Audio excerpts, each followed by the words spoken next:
Aujourd'hui, une vidéo un peu spéciale. J'ai envie de te partager en fait les contes de Marie Ribeil. Rien à voir avec un truc où elle fait une promotion pour sa copine. Pas que. Quand il y a vraiment du talent et que tu y trouves vraiment plaisir, tu as vraiment envie et la joie de le partager avec les gens et puis de faire découvrir ça parce que toi tu y as pris plaisir.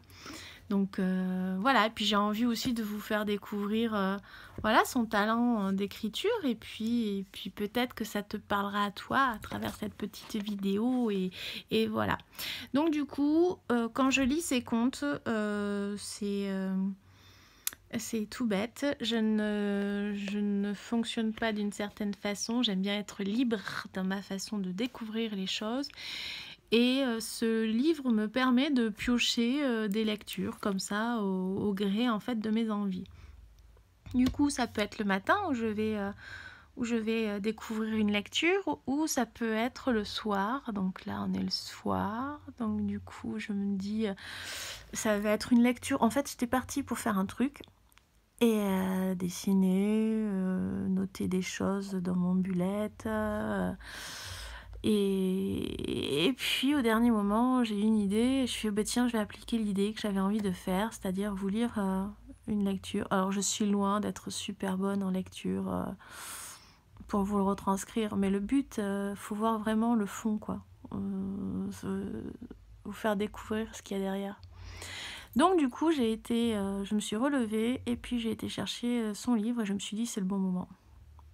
Donc voilà, donc je vais faire comme je fais d'habitude quand je fais mes lectures, je vais piocher de façon hasardeuse et puis peut-être que ça te fera écho à toi là qui est en train de regarder et se dire ah tiens, et puis peut-être tu seras émerveillé, et puis peut-être que tu voudras en découvrir plus et si tu veux en découvrir plus, eh bien tu iras regarder en fait sur le lien et découvrir aussi voilà, son univers et un peu plus dans ses livres. Et tu lui feras plaisir à pouvoir à lui faire déjà des retours. C'est bien de faire des retours aux gens sur ce qu'ils font.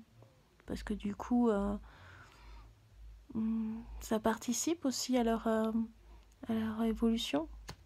J'avais envie de dire transformation, mais c'est vraiment ça. Donc c'est parti. Le conte d'aujourd'hui. Alors on va le faire un peu plus long. Je remonte, hein, je triche pas, je remonte. En fait, j'ai fait ça. Et c'est le roi poisson. Parce que je n'allais pas vous raconter en plein milieu d'une histoire, donc je prends le truc. Le roi poisson, alors je le découvre en même temps que vous celui-ci. Il était une fois près de la rive d'un lac un pêcheur sans histoire. Chaque matin, il prenait sa petite barque, sa canne et son filet, puis voguait jusqu'au milieu du lac où souvent se cachaient les plus beaux poissons. Il ne pêchait que ce dont il avait besoin, quelques-uns pour se nourrir et quelques autres pour vendre sur les étals du marché.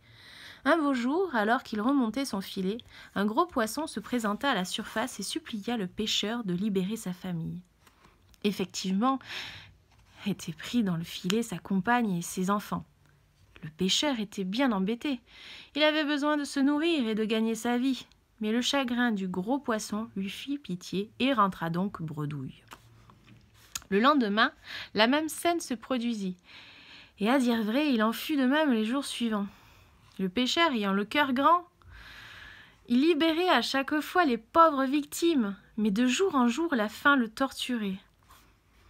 C'est alors qu'un beau matin, quand le gros poisson se présenta enfin, le pêcheur expliqua son problème.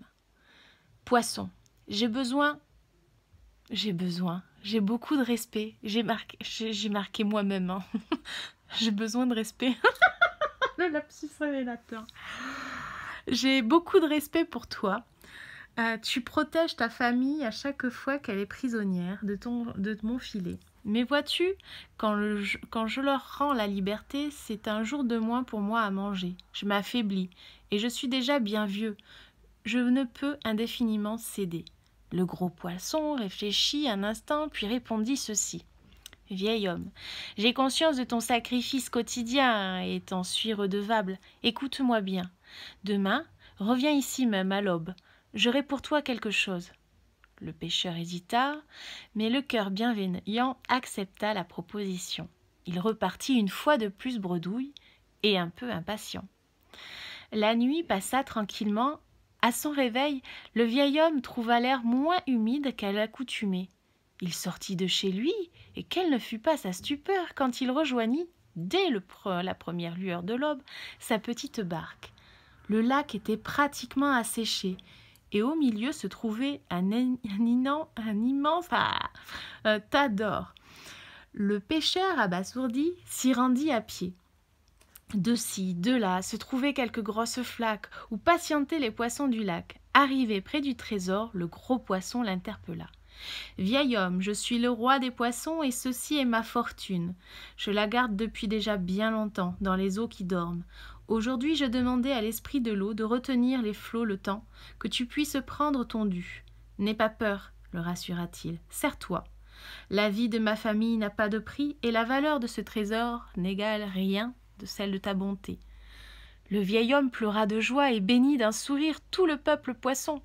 D'une nature humble et honnête, il prit que ce dont il avait besoin. Il avait besoin pour s'assurer une petite retraite qui lui permettrait de ne manquer de rien, dit-elle avec un accent. Il remercia le roi poisson et repartit tandis que les flots venaient recouvrir le lac derrière lui. Quelques jours passèrent, les marchands qui avaient pour habitude de côtoyer le pêcheur sur la place du marché furent étonnés de ne plus le voir. Ils attendirent donc la fin de leur journée pour se rendre à la cabane du pêcheur et prendre quelques nouvelles sur sa santé. Quand ils arrivèrent, ils virent par la fenêtre une étrange lueur. Discrètement, ils s'approchèrent pour épier et virent le vieil homme contemplant avec émotion une bourse remplie d'or. D'un regard complice échangé, tous eurent la même mauvaise idée. Après tout, que valait la vie misérable d'un vieux pêcheur contre cet or qui lui assurerait une vie riche et prospère? Sans s'émouvoir du sort qu'il réservait à celui qui fut leur ami, les marchands entrèrent avec fracas dans la cabane et s'emparèrent de l'argent. « Vieux pêcheur, dis-nous où tu as trouvé ce trésor, ordonna l'un d'eux. Le vieil homme tremblant expliqua l'affaire. Et les marchands, leur cœur rongé de cupidité sans borne, lui ordonnèrent de les amener près du lac rencontrer le roi poisson. Le pêcheur, sous la force et les menaces, s'exécuta. Une fois près de l'eau, le roi poisson apparut et vit sur la rive le vieux pêcheur bousculé par les marchands. Il s'adressa à ces derniers. « Quelle bêtise vous pousse à violenter ce gentilhomme qui n'a en lui qu'une âme bienveillante ?» L'un des marchands répliqua aussitôt. « Tais-toi, sale poiscaille.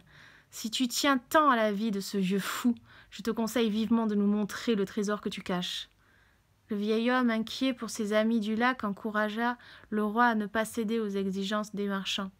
Toutefois, le roi poisson était très attaché au vieux pêcheur et pour lui sauver la vie, accepta la requête des malfrats. C'est alors que l'esprit de l'eau retira ses flots du lac, découvrant à la vue des hommes l'énorme fortune du peuple poisson. Les marchands, aveuglés par la cupidité, coururent se remplir les poches tandis que le vieil homme demandait au roi poisson de lui pardonner. Mais ce dernier le rassura d'un clin d'œil. « Ne t'en fais pas, tu n'as rien à te reprocher, mon ami. Tu n'as pas à prendre sur tes épaules la culpabilité et les fautes que reviennent à d'autres. » Pendant ces temps-là, riant de joie et se moquant du peuple poisson, les marchands prenaient tout ce qu'ils pouvaient. Leurs poches, leurs vestes, leurs pantalons étaient tellement remplis d'or qu'ils avaient à peine à marcher. Une fois le trésor pillé, ils s'en retournèrent vers la rive, fiers de leur succès et s'amusant au passage à donner quelques coups de pied aux poissons retenus dans les flaques. C'est alors que le roi poisson invoqua l'esprit de l'eau et que les flots doucement remontèrent. Le vieil homme, resté au bord, s'inquiéta. « Roi poisson, je sais qu'ils sont bêtes et ignorants, mais méritent-ils pour autant une mort si cruelle ?» Le roi expliqua alors au vieil homme. « Cela ne dépend de personne d'autre qu'eux-mêmes. S'ils tiennent à la vie, plus qu'à ses richesses, alors ils s'en délesteront pour rejoindre la rive, sains et saufs. Et cela leur servira de leçon.